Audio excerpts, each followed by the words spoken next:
I had been in the Maya area quite a lot ever since I was a sophomore at Harvard. And when I walked through Angkor, I was just flabbergasted at how similar Angkor was to a classic Maya site. There are some amazing parallels between these two cultures. By comparing civilizations in the past, you could illuminate the whole story of how human cultures came about to be. The original pyramids, finally discovered by scientists deep in the Amazon jungle, have sparked a renewed fascination with ancient civilizations. Among these hidden wonders, Palenque and Koh Ker stand out as monumental testaments to the architectural prowess of the Maya and Khmer empires. These two sites, though separated by thousands of miles, offer remarkable insights into the distinct yet equally captivating legacies of their builders. Palenque, also known as La Kamha in the ancient Maya language meaning big water, was a significant Maya city-state that flourished during the Classic period, roughly between 226 BC and 799 AD. Renowned for its sophisticated and elegant architecture, sculpture, roof combs, and bas-relief carvings, Palenque stands out among Maya sites. Unlike other Maya cities, Palenque exhibits a unique architectural style with an emphasis on ornate and finely detailed stucco carvings.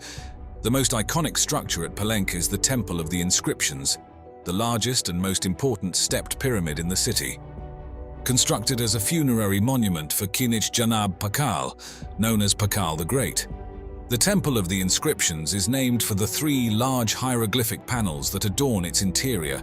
These inscriptions are among the longest-known Maya texts, providing detailed accounts of the city's dynastic history, religious rituals, and the life and reign of Pakal the Great. The hieroglyphs offer invaluable insights into Maya writing and language, as well as the socio-political structure of the time. The temple is particularly remarkable for its funerary complex. Pakal the Great's sarcophagus lies deep within the pyramid, accessed by a hidden staircase descending from the temple's upper levels. Discovered in 1952 by Mexican archaeologist Alberto Ruz Luillier, the tomb chamber contains Pakal's intricately carved jade funerary mask and other precious artifacts. The sarcophagus lid is adorned with a detailed bas-relief depicting Pakal's journey to the afterlife, a masterpiece of Maya art. Architecturally, the pyramid consists of 9 levels, symbolizing the 9 levels of the Maya underworld, Xibalba. The temple at the summit is a series of vaulted galleries with elaborate stucco decorations, showcasing the Maya's advanced understanding of structural engineering and aesthetic principles. The construction of such a monument reflects the centralized power and religious significance attributed to Pakal and his lineage. Although Palenque was known to the local inhabitants, European explorers began to document the site in the 18th century. Significant documentation began in the 19th century, with explorers such as John Lloyd Stephens and Frederick Catherwood bringing Palenque to the world's attention. Their detailed accounts and illustrations sparked widespread interest in Maya civilization. The most significant discovery at Palenque came in 1952 when Alberto Ruz Luillier uncovered the tomb of Pakal the Great within the Temple of the Inscriptions. This discovery was monumental as it was one of the first intact royal tombs found in the Maya region. The find provided unprecedented insights into Maya burial practices, art, and royal iconography. Ongoing archaeological work at Palenque continues to reveal new information about the city's history, architecture, and the daily lives of its inhabitants. Advanced technologies such as Lidar have uncovered previously hidden structures and features beneath the jungle canopy, further expanding our understanding of this ancient city. One intriguing theory surrounding Pakal's tomb is the interpretation of the sarcophagus lid. The lid's intricate bas-relief carving shows Pakal seemingly descending into the underworld, but some researchers, notably Erich von Däniken, have controversially suggested it depicts an astronaut in a spaceship, proposing ancient alien influences. Palenque and Koh Ker, though separated by geography, offer fascinating insights into the architectural and artistic achievements of their respective civilizations. Palenque was a major city-state in the Maya civilization, thriving in Mesoamerica, while Koh Ker served as a temporary capital of the Khmer Empire in Southeast Asia. Both civilizations are renowned for their distinct architectural styles and cultural developments, each influenced by their unique religious and societal contexts. At Palenque, the Temple of the Inscriptions stands as a testament to the Mayas' focus on funerary monuments and dynastic history. This stepped pyramid is adorned with intricate hieroglyphic inscriptions and contains a tomb complex dedicated to Tikal the Great. The detailed carvings and inscriptions provide a wealth of information about Maya rulers and their religious beliefs. In contrast, Koh Ker's Prasat Tom pyramid features a striking 7-tiered design adorned with Hindu mythological sculptures. This design showcases the Khmer Empire's integration of religious symbolism into their monumental architecture, reflecting their profound connection to Hindu cosmology.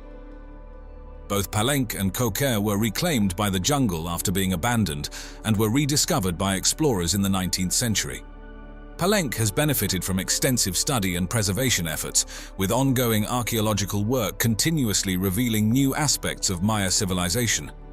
The preservation of Palenque has allowed for a deeper understanding of its historical and cultural significance.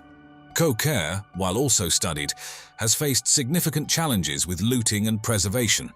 These challenges highlight the ongoing need for conservation efforts to protect and restore the site, ensuring that its historical and cultural treasures are safeguarded for future generations.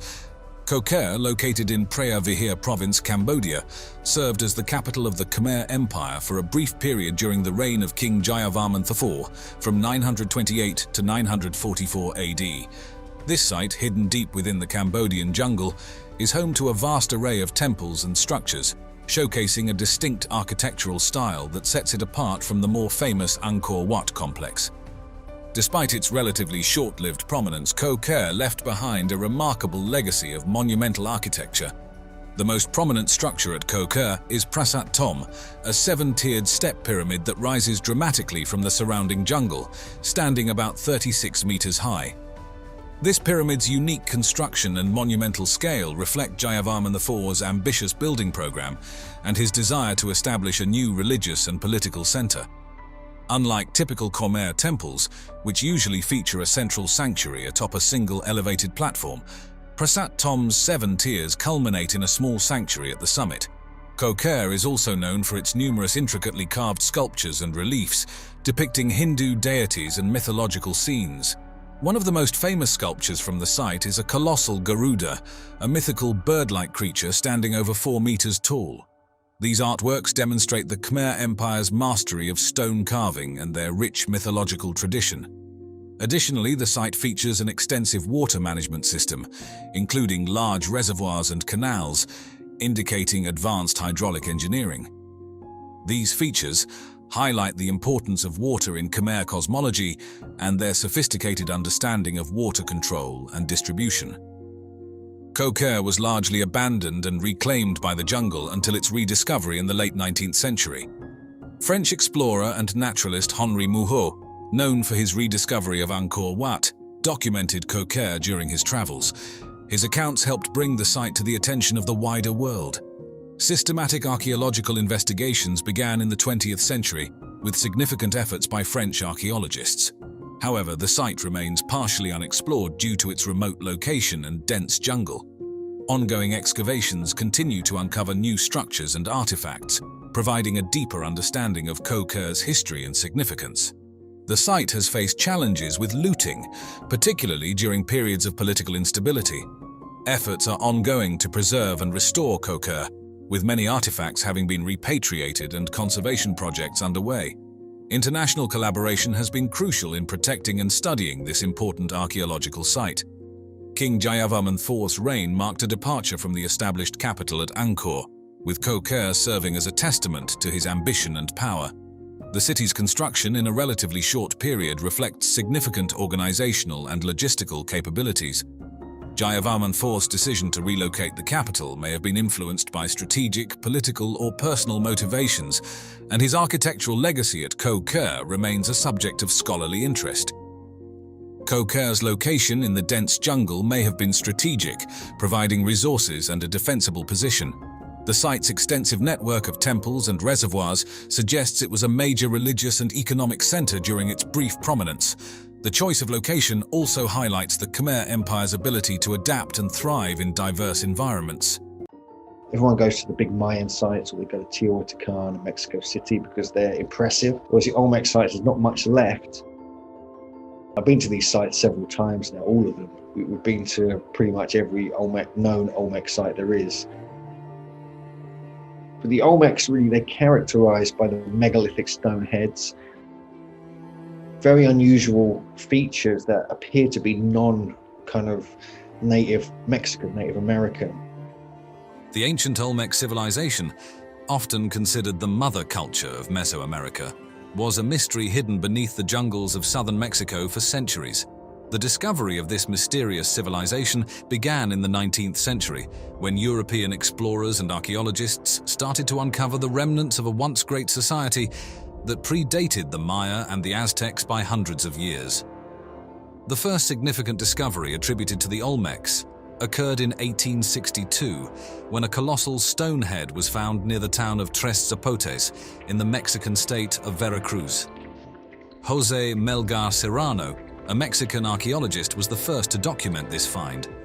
At the time, the discovery of the colossal head was puzzling and inexplicable.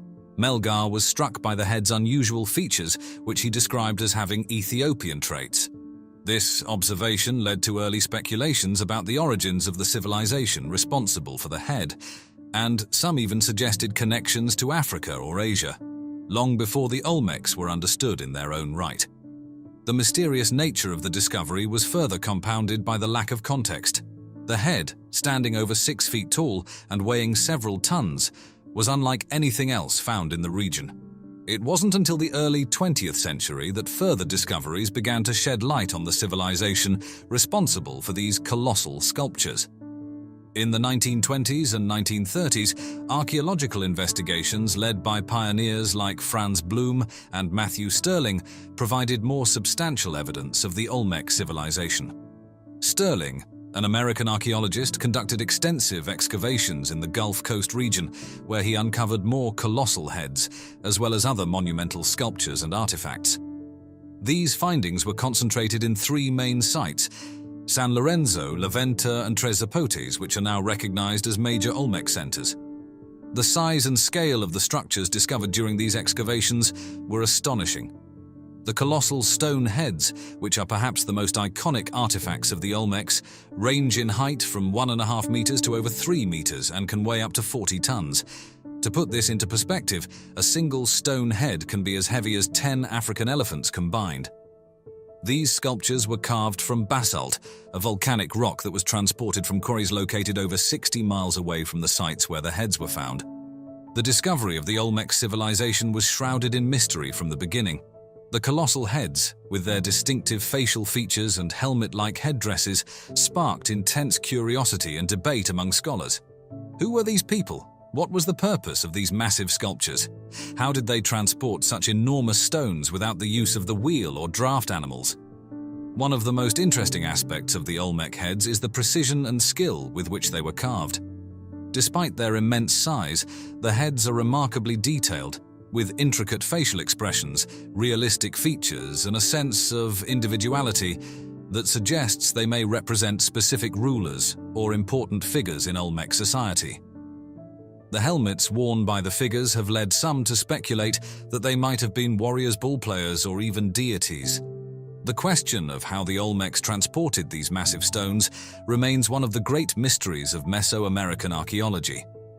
The basalt used for the heads was quarried from the Tuxtla Mountains, located dozens of miles from the Olmec centers. Moving these stones would have required an incredible amount of labor and ingenuity. Some theories suggest that the Olmecs used a combination of rolling logs, sledges, and manpower to move the stones, while others propose that they may have used waterways to transport the stones by raft. However, the exact methods remain unknown, adding to the allure and mystery of the Olmec civilization. The age of the Olmec stoneheads and other structures has been determined primarily through radiocarbon dating of the surrounding archaeological layers and the analysis of the stylistic features of the artifacts. The oldest known Olmec sites, such as San Lorenzo, date back to around 1200 BCE, with some structures possibly even older. The La Venta site, Another major Olmec center reached its peak around 900 to 400 BCE. This places the Olmecs as one of the earliest complex societies in Mesoamerica, predating the Maya by several centuries. To establish the age of the stone heads and other structures, archaeologists examined the stratigraphy of the sites where they were found. By analyzing the layers of earth and the artifacts contained within them, they were able to estimate the time periods during which these objects were created. Additionally, radiocarbon dating of organic materials found near the sculptures has provided more precise dates, confirming the Olmecs as an ancient civilization with roots deep in the pre-classic period of Mesoamerican history. One of the most intriguing theories about the Olmec civilization relates to their role as the progenitors of later Mesoamerican cultures.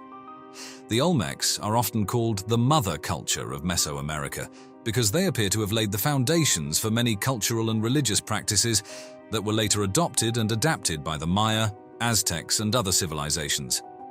This includes the development of the long count calendar, the concept of zero, and the Mesoamerican ball game, all of which have been linked to the Olmecs. A particularly interesting theory suggests that the Olmec civilization may have been highly stratified, with a powerful elite class that controlled large numbers of laborers. This elite would have been responsible for commissioning the colossal heads and other monumental works, using their power and influence to marshal the resources and manpower necessary for such endeavors. The heads, in this view, could have been portraits of these elite rulers, intended to immortalize their power and legacy. Another theory posits that the Olmec heads might have served a religious or ceremonial function. The Olmecs practiced a form of shamanism, and it is possible that the heads were created as offerings to the gods or as markers of sacred spaces. Some scholars have suggested that the heads were placed at the entrances to important ceremonial sites, serving as guardians or representations of the gods themselves.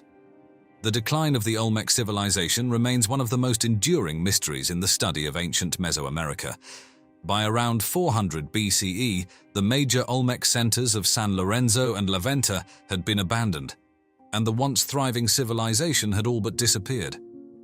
The reasons for this decline are still debated, with several theories offering potential explanations. One theory suggests that environmental changes played a significant role in the Olmec's decline. Archaeological evidence indicates that the Olmec heartland experienced significant changes in climate and hydrology during the later part of their civilization. Rivers that once provided abundant water and fertile land may have changed course or dried up, leading to crop failures and shortages. This environmental stress could have caused social unrest and ultimately led to the collapse of Olmec society. Another theory points to internal conflict as a possible cause of the Olmec decline. As with many ancient civilizations, power struggles among the elite may have weakened the political structure, leading to the fragmentation of the society. The destruction of major Olmec sites, such as the defacement of stone monuments and the burning of ceremonial centers, suggests that there may have been a violent end to the Olmec civilization. There are also more speculative theories that tie the Olmec decline to external forces. Some suggest that the Olmecs were invaded by other groups, possibly from the highlands of Mexico, who overthrew the ruling class and dismantled their society. Others propose that the Olmecs were part of a larger network of civilizations that experienced a simultaneous decline, leading to a broader collapse across the region. Among the more fringe theories about the Olmecs is the idea that they were somehow connected to the lost civilization of Atlantis, or that they had contact with extraterrestrial beings. These theories are not supported by mainstream archaeology, but continue to capture the imagination of those fascinated by ancient mysteries. The Atlantis connection is rooted in the idea that the Olmecs were descendants of Atlantean survivors who fled to the Americas after the destruction of their homeland. Proponents of this theory point to the advanced nature of Olmec art and architecture, as well as the mysterious disappearance of the civilization as evidence of their Atlantean origins. However, there is no concrete evidence to support this idea, and it remains a speculative and largely discredited theory. The alien connection theory suggests that the Olmecs may have been visited by extraterrestrial beings who provided them with advanced knowledge and technology. This theory is often linked to the colossal stone heads, which some believe were inspired by or created with the help of aliens. The precise craftsmanship and the logistical challenges of moving such large stones have led some to speculate that the Olmecs could not have achieved these feats without outside assistance. Again, this theory lacks scientific evidence and is generally considered a modern myth rather than a serious historical hypothesis. The discovery of the Olmec civilization was a momentous event in the history of archaeology, revealing a complex and advanced society that laid the groundwork for much of Mesoamerican culture. The colossal stoneheads, monumental architecture, and sophisticated artistic traditions of the Olmecs continue to captivate scholars and the public alike. Despite the many unanswered questions and the enduring mysteries surrounding their origins, achievements, and decline, the Olmecs remain a fascinating chapter in the story of ancient civilizations. Theories about their connection to Atlantis or extraterrestrial beings, while intriguing, serve our imagination to pursue our world's history. Have you ever imagined stumbling upon a city lost to time, hidden beneath the earth for centuries? Large cities flourished in the Amazon. Enormous cities. When you have written documents that have survived, if you can translate those documents, you can begin to get a fair sense of how history was unfolding. It's a very treacherous and dangerous place to be. Can you just imagine what other mysteries lie in await of human discovery with all the untouched areas of the world? Explorations and archaeological discoveries in jungle environments have significantly expanded our understanding of ancient civilizations. These lush, often formidable environments have hidden the remnants of societies from the prying eyes of modern civilization until relatively recently.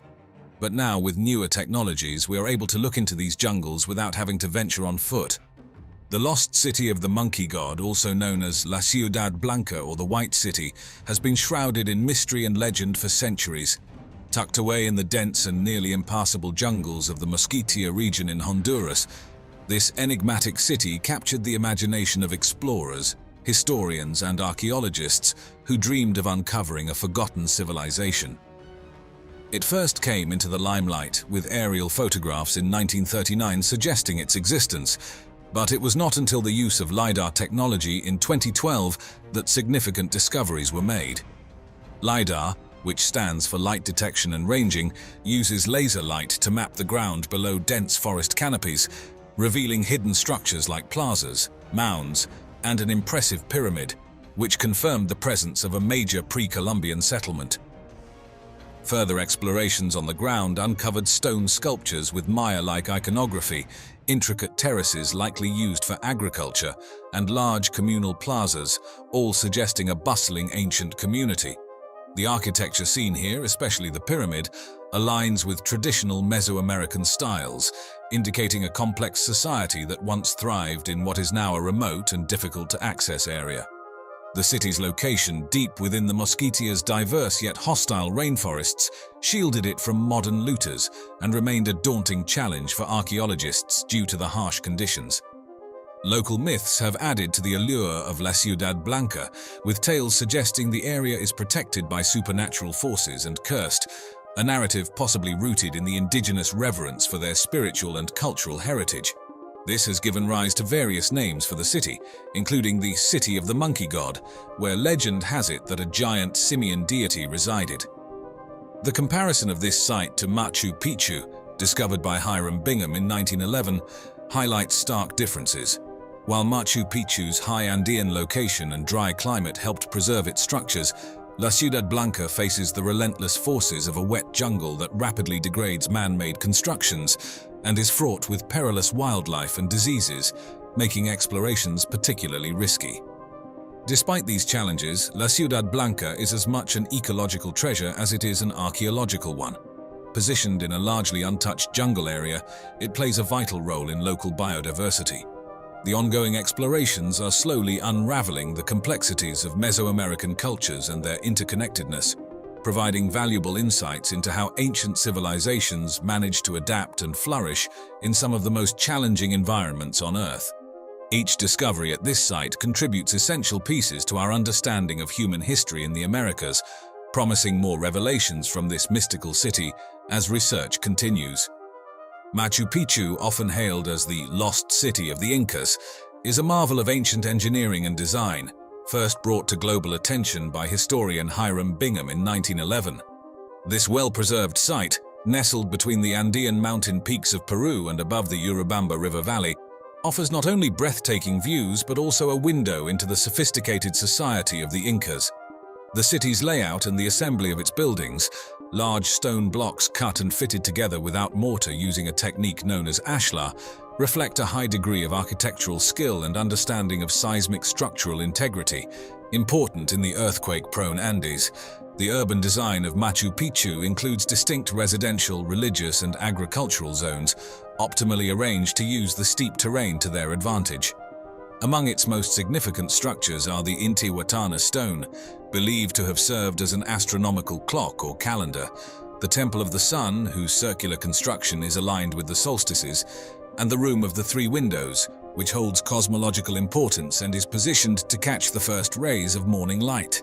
Thought to have been built in the 15th century as a retreat for Inca Emperor Pachacuti, Machu Picchu resembles more a royal estate than a city. It was a place for nobles, priests, and servants, with over 150 buildings from baths and houses to temples and sanctuaries, serving a variety of residential and ceremonial purposes. Its secluded location high above the Sacred Valley also kept it hidden from the Spanish conquistadors, preserving its mysteries until the early 20th century. The surrounding area of Machu Picchu is as ecologically diverse as it is visually stunning. Situated on the eastern slopes of the Andes and bordering the Amazon rainforest, it is home to a myriad of flora and fauna, some of which are endemic to the region. This biodiversity adds to the site's mystical allure and historical intrigue. Today, as a UNESCO World Heritage Site and one of the new 7 wonders of the world, Machu Picchu draws hundreds of thousands of visitors annually. However, this popularity comes at a cost. The site faces significant preservation challenges due to the heavy foot traffic, prompting efforts to limit the number of visitors each day to protect its structural integrity and historical significance for future generations to appreciate and study. Moving on deep into the jungle, El Mirador, nestled in the Maya Biosphere Reserve in Guatemala, was rediscovered in 1926 and has been a goldmine of information on the pre-classic Maya civilization ever since. Flourishing from the 6th century BC to the 1st century AD, this ancient city's monumental architecture rivals even those from later Maya periods, offering a deep dive into the sophistication of early Maya engineers and architects. The city is perhaps best known for La Danta Temple, one of the largest pyramids in the world by volume. This massive structure stands about 70 meters tall and covers nearly 7 acres at its base. Its size and the effort required to build it are a testament to the advanced organizational skills of the Maya. Constructing La Danta involved quarrying and transporting enormous quantities of stone and earth, demanding a sophisticated understanding of engineering and logistics. The temple likely served as a central hub for rituals and community gatherings, playing a vital role in the religious and ceremonial life of El Mirador. Another significant structure, El Tigre, stands nearly 55 meters high and serves as a symbol of Maya religious and political power. Positioned strategically within the city, it likely hosted various communal and ceremonial activities, possibly even aligning with astronomical events. The Triadic Pyramids, unique to El Mirador and similar pre-classic cities, feature a large central pyramid flanked by 2 smaller ones, all on a single platform. This configuration might have represented a sacred trio of Maya deities and was crucial for the city's spiritual life. El Mirador's urban planning was also remarkably sophisticated, with an intricate network of causeways known as sac bays, linking major city structures. These are among the earliest known roads in the Americas and highlight the city's advanced urban planning capabilities. Large plazas were central to public life, hosting gatherings and ceremonies, and the city's extensive water management systems, including reservoirs and canals, were essential for sustaining its large population. Comparing El Mirador's architecture to other ancient wonders, such as the Egyptian Pyramid of Khufu at Giza, offers some perspective on their monumental scale. Although the Great Pyramid is taller, La Danta's base covers a larger area, reflecting different architectural focuses and social uses between these 2 civilizations. While the Maya utilized horizontal layers of stone and packed earth, the Egyptians built with large limestone blocks, each method showcasing the unique engineering insights and materials preferred by these cultures. Another ancient discovery would be Tikal in Guatemala. It's not just another ancient city. It's a beacon that illuminates the rich tapestry of the ancient Maya civilization. Discovered for the Western world by Ambrosio Tut in 1848, and now part of the Tikal National Park, a UNESCO World Heritage Site since 1979, this sprawling archaeological site has been pivotal in understanding the complexities of Maya society. Its grand temples and palaces echo the architectural brilliance and urban planning acumen of a civilization that knew how to mold its environment to its needs. The city itself is a marvel of design, featuring some of the tallest temples ever erected by the Maya, set against a backdrop of dense Central American jungle. These structures are linked by an extensive network of raised stone pathways or causeways, which facilitated essential aspects of city life such as trade, military movements, and public communication. One of the standout structures is Temple 4, which soars about 70 meters into the sky, making it one of the tallest pre-Columbian buildings in the Americas. From its peak, one could easily survey the sprawling cityscape and the encroaching jungle beyond. At the city's core lies the Great Plaza, flanked by temples the Pan and the Tu, and surrounded by the north and central acropolises. This plaza was the ceremonial heart of Tikal, pulsating with the energy of myriad public gatherings and rituals. Temple Waz, known as the Temple of the Great Jaguar, was built as a monumental tomb for King Jasar Chankawil, one of Tikal's most revered rulers. Directly across from it stands Temple 2, or the Temple of the Masks, believed to have been erected by the king's wife to honor his legacy, suggesting intriguing aspects of gender and power within royal circles. When compared to Teotihuacan in Mexico, with its rigid urban grid and massive pyramids like the pyramids of the Sun and the Moon, Tikal presents a contrasting image. Its city plan harmoniously blends into its jungle environment, and its temples reach towards the sky as if to touch the divine. This difference in architectural philosophy highlights the diversity in Mesoamerican urban planning and religious expression. Preserving such a magnificent site is no small feat. Tikal's remote location and humid tropical climate pose continuous threats from vegetation overgrowth and structural decay, challenging conservationists who must tread the fine line between maintaining archaeological integrity and supporting the natural ecosystem that has reclaimed these ruins. Through ongoing excavation and research, it remains a crucial site for archaeologists and historians eager to delve deeper into the pre-Columbian past of the Americas, offering new stories and insights that gradually piece together the complex mosaic of human history in this lush region. The Andes, implacable, eternal. For centuries, they have stood silent sentinel over secrets whispered on the wind. Secrets of empires built and shattered. Secrets of a hunger that drove men to the edge of madness. November 16th, 1532, Cajamarca. Here, in the shadow of the mountains, the Inca Empire, a civilization that had touched the sky, met its brutal end. A handful of Spanish conquistadors, led by the iron fist of Francisco Pizarro, brought an entire people to their knees. 5,000 Inca warriors, unarmed and defenseless, Atahualpa, the god king, captured. The sun had set on the Inca world. But for Pizarro, the conquest was only the beginning. His eyes were fixed on a prize far greater than empire: gold, the legendary riches of the Inca, a treasure that would make kings weep with envy. They plundered temples, melted down sacred artifacts, stripped bare the very soul of a civilization. Mountains of gold, enough to fill the holds of 1,000 ships, flowed back to Spain. But even as they gorged themselves on Inca treasure, a new whisper began to circulate, a fever dream that gripped their hearts. A tale of a city forged not of stone, but of pure gold. A place where the very ruler was bathed in golden dust. A king they called El Dorado, the Golden One. This was no mere legend. They had seen the proof. The Muisca, masters of gold, and a sacred lake high in the Andes, Guatavita. Here they witnessed a ritual beyond imagining. A new chief, naked, coated in gold from head to toe, offering treasures to the depths, before plunging into the icy water, a living god reborn. This is the story of El Dorado, the most famous treasure that never was. The Andes Mountains, jagged and imposing, stand as silent witnesses to a pivotal moment in history, November 16th, 1532. On this fateful day, the seemingly invincible Inca Empire, a civilization that had flourished for centuries, crumbled before the might of a small band of Spanish conquistadors.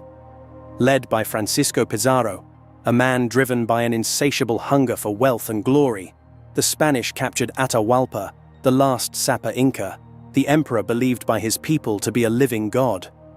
The ensuing massacre of 5,000 unarmed Incan warriors in Cajamarca was a chilling display of European military superiority and a brutal prelude to the systematic dismantling of an empire. Pizarro, however, was not merely a conqueror, he was a plunderer, his eyes fixated on the legendary riches of the Inca. Gold, in quantities that staggered the European imagination, adorned the temples and palaces of the Inca. As Pedro Cieza de Leon, a soldier and chronicler of the conquest, wrote in his Crónicas del Perú, "In one of these palaces, there was a garden in which the earth was lumps of fine gold, and it was cunningly planted with stalks of corn that were of gold, stalk, leaves, and ears." This vivid description highlights the sheer abundance of gold that fueled the Spanish frenzy. The systematic looting of the Inca Empire began. Temples were stripped bare, golden artifacts melted down into ingots, and the wealth of a civilization was shipped across the ocean to fill the coffers of the Spanish crown.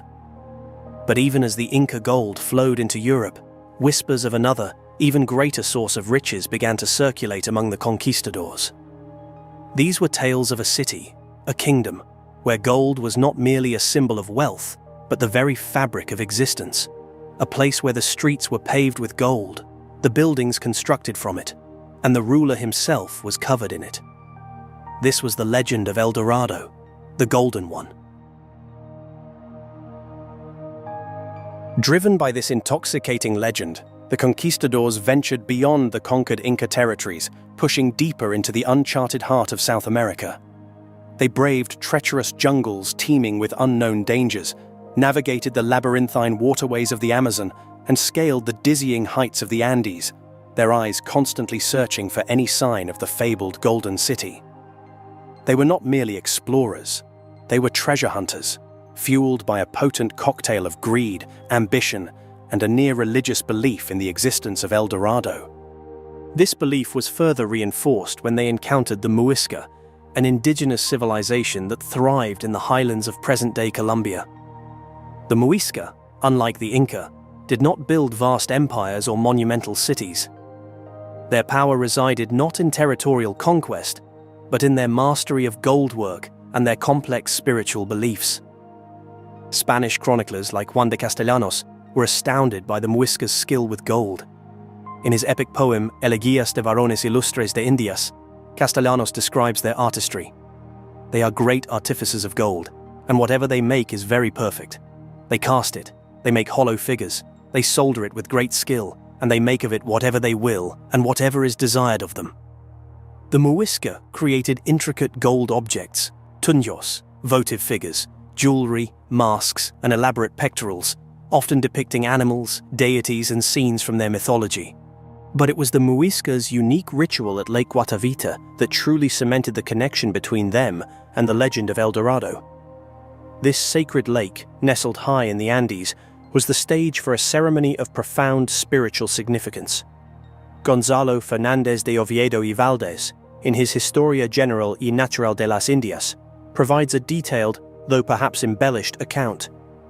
The Indians say that in that lake is a great sum of gold and riches, and that the gold that the cacique, chief, offers is very much. He goes naked, covered only with a paste of fragrant resins, and over this the gold dust is applied from head to foot, as thick as salt is sprinkled on food, and thus arrayed he goes to make his sacrifice. The Spanish, upon hearing these accounts, were captivated. Here, they believed, was the origin of the El Dorado legend. The Golden Man was not a mythical king, but the Muisca leader participating in the Lake Guatavita ceremony. The lake itself, they reasoned, must be a vast repository of gold, accumulated over centuries of ritual offerings. As Juan Rodriguez Fraile, a later chronicler born in Bogotá, wrote in his work El Carnero, this is the ceremony that became the famous El Dorado, which has cost so many lives and fortunes. The conquistadors' logic, though flawed, was understandable. They saw a civilization that used gold in abundance, a ritual that involved casting gold into a lake, and a legend of a golden city. In their minds, these elements coalesced into a single, compelling narrative. El Dorado was not a myth, but a hidden Muisca capital. The ensuing search for El Dorado became one of the most epic and ultimately tragic chapters in the history of the Spanish conquest. Expeditions, often led by ruthless and ambitious men, ventured into the unknown, driven by the tantalizing prospect of unimaginable riches. They found gold, yes, but never in the quantities they envisioned. They encountered indigenous resistance, succumbed to disease, and often turned on each other in their desperation. The legend of El Dorado, however, persisted.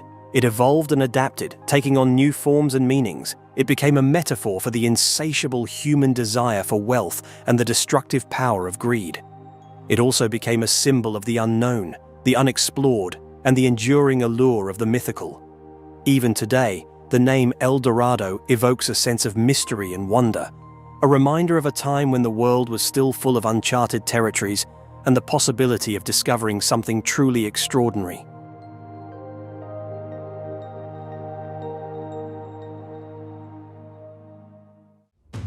If you liked this adventure, you are going to love what's next. We're going deep into the lost labyrinth of Egypt, rediscovered at the Hawara Pyramid Complex. Herodotus claimed it was more impressive than the pyramids, and we're going to find out why. We'll explore Flinders Petrie's findings, the Mataha Project's radar scans, and the ancient texts of Herodotus, Strabo, and Pliny the Elder. Was it a temple, a tomb, or something else entirely? What secrets does the megalithic construction and the quartzite sarcophagus hold? And could it be older than the pharaohs? Find out in our next video.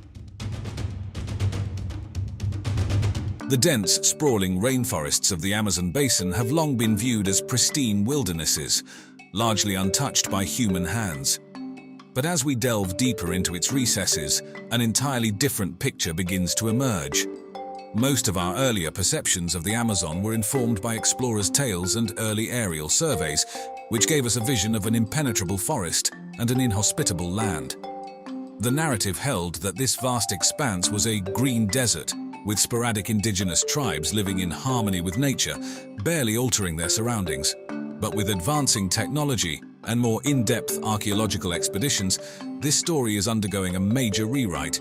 Ancient geoglyphs, vast earthworks, stretching over vast distances comparable in size and complexity to the famous Nazca lines in Peru, have been discovered. These intricate geometric designs, hidden for centuries beneath thick foliage, give testimony to the organized societies that once thrived here. They showcase a level of complexity and artistic expression that challenges earlier beliefs. Further evidence of the Amazon's historic human footprint comes from the blackened, fertile patches of earth known as terra preta. These aren't just random fertile grounds, they're ancient compost heaps, enriched with organic matter and possibly remnants of ancient pottery. The scope and spread of terra preta suggests systematic agricultural practices and a potentially large population catering to their dietary needs. And then there's the discovery of ancient, now abandoned villages in the very heart of the rainforest.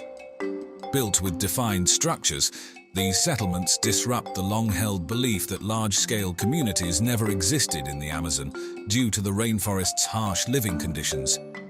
Artifacts recovered from these sites, ranging from tools to ornamental objects, show us glimpses of thriving cultures, sophisticated crafts, and bustling trade routes. All these findings have a profound implication. The Amazon rainforest, as we know it today, might be partly a human-made environment. It's believed that ancient Amazonians cultivated specific tree species for food and timber, subtly shaping the ecosystem around them over generations. The common thread binding these discoveries is the realization that our beliefs about the Amazon have been clouded by the limitations of early exploration tools and perhaps a bit of colonial-era condescension. As new chapters of the Amazon's history continue to unfold, they remind us that civilizations, no matter where they spring up, are capable of marvelous feats, challenging the environment and leaving behind legacies that last millennia. Dive into any story of discovery, and you'll find that the most unexpected revelations often lie in places overlooked or deemed unimportant. The Amazon basin, a vast stretch of dense rainforest, was largely considered an untouched wilderness, a pristine testament to nature's majesty. But beneath its sprawling canopy and amidst its dense undergrowth, whispers of a bygone era started to emerge. This immense jungle, often described as the lungs of the earth, was for centuries thought to be a green desert when it came to human habitation. The thick foliage, challenging terrain, and vast biodiversity seemed to suggest that only small, isolated tribes could have ever called it home. But as the 21st century unfolded and technology advanced, this perception began to shift dramatically. Lidar, a remote sensing method that uses light in the form of a pulsed laser, started revealing traces of ancient habitation below the forest canopy. When flown over the Amazon, Lidar provided researchers with clear, detailed images of the ground, even through dense vegetation. It was like having X-ray vision, revealing details hidden for millennia. What it unveiled was nothing short of astonishing. A tapestry of ancient civilizations sprawled across hundreds of thousands of square miles. These weren't just random or isolated structures, these were sophisticated layouts with ceremonial centers, plazas, and intricate infrastructure. Large geometric earthworks, known as geoglyphs, stretched across vast distances, each meticulously crafted, each telling a tale of the people who constructed them. But the discoveries didn't end with mere structures. Excavations at these sites began to unearth pottery, tools, and ornaments, each intricately designed, showcasing the aesthetic values and craftsmanship of their creators. These artifacts hinted at vibrant cultures, thriving societies, and bustling trade networks. One might wonder, how did these vast settlements remain hidden for so long? The thick forest canopy, rapid overgrowth, and the natural processes of decay in the humid rainforest environment contributed to their concealment. Over time, nature had reclaimed these areas, making them part of the forest floor and hiding their secrets from the world. The sheer scale of these revelations has made the Amazon basin one of the most exciting frontiers for archaeological exploration today. Every expedition, every scan, and every dig promises new insights, unveiling chapters of a history that once thrived, prospered, and then vanished into the green abyss, waiting to be rediscovered. The vastness of the Amazon basin is a challenge to comprehend. Stretched over 9 countries, it spans approximately 7 million square kilometers and houses the world's largest river by volume.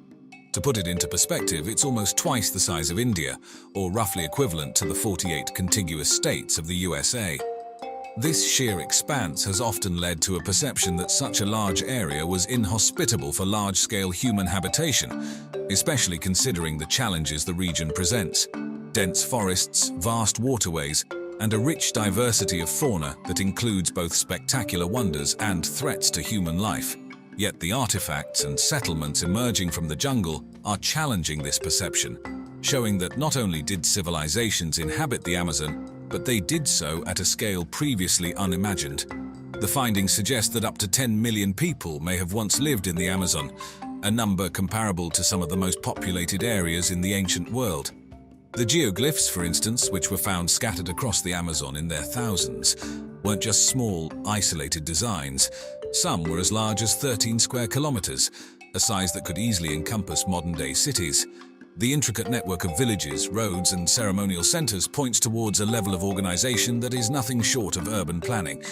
Additionally, the agricultural prowess of these ancient inhabitants was astounding. Dark, fertile soils called terra preta, or black earth, were artificially created by the ancient Amazonians, enabling them to cultivate crops on a massive scale. This not only fed large populations, but also played a role in trade and commerce, giving rise to intricate networks across the region. The technological and social achievements of the people in the Amazon have parallels with ancient megacities from other parts of the world. However, their urban centers, unlike stone cities, were made largely from organic materials, which means they decayed and were reclaimed by nature over time. This might explain why their achievements remained hidden for so long. A significant puzzle that lingers is, how were such sprawling societies governed, organized, and maintained in an environment so dense and challenging? While the exact nature of their governance and societal structures remains elusive, the very presence of such grandeur and organization on such a large scale challenges many preconceived notions. In essence, the Amazon, once seen as a vast, uninhabited green sea, is slowly revealing itself as a cradle of civilization, on a scale few ever imagined. The image of the Amazon basin as an untouched Eden, pristine and wild, is a modern construction. The findings on the ancient Amazon basin civilizations invite us to re-evaluate this image, recognizing the region not just as a natural wonder, but also as a testament to human ingenuity and adaptability. One of the most striking revelations is how these ancient societies may have practiced sustainable agriculture. Instead of depleting the soil, they enhanced it. The creation of terra preta, a rich, fertile soil, shows a sophisticated understanding of agronomy. By adding charcoal, bone, and organic matter to the otherwise poor rainforest soil, they managed to create a substrate that remained fertile for generations. The fact that this soil is still rich in nutrients today, hundreds or even thousands of years later, speaks volumes about their sustainable practices. Moreover, there's evidence suggesting these communities practiced agroforestry, combining agriculture and forestry to create a mutually beneficial environment. This allowed them to cultivate a diverse array of crops, ensuring a balanced diet and reducing the risk of crop failures. The revelations of large-scale, sustainable societies in the Amazon basin are forcing historians and archaeologists to rethink the historical narrative of the Americas. It's becoming clear that these civilizations had a deep understanding of their environment and knew how to manipulate it in ways that were both advanced and sustainable. Beyond merely recognizing their existence, acknowledging the achievements of these ancient Amazonian civilizations challenges the often Eurocentric view of history, where advancements are largely attributed to the known Old World civilizations. Here, in what was thought to be the untouched wilderness, were societies that could rival the complexity and sophistication of their counterparts elsewhere. These discoveries also bring into the limelight the question of how and why such advanced civilizations collapsed. While there's no single answer, the theories range from climate changes to external invasions or even internal social upheavals.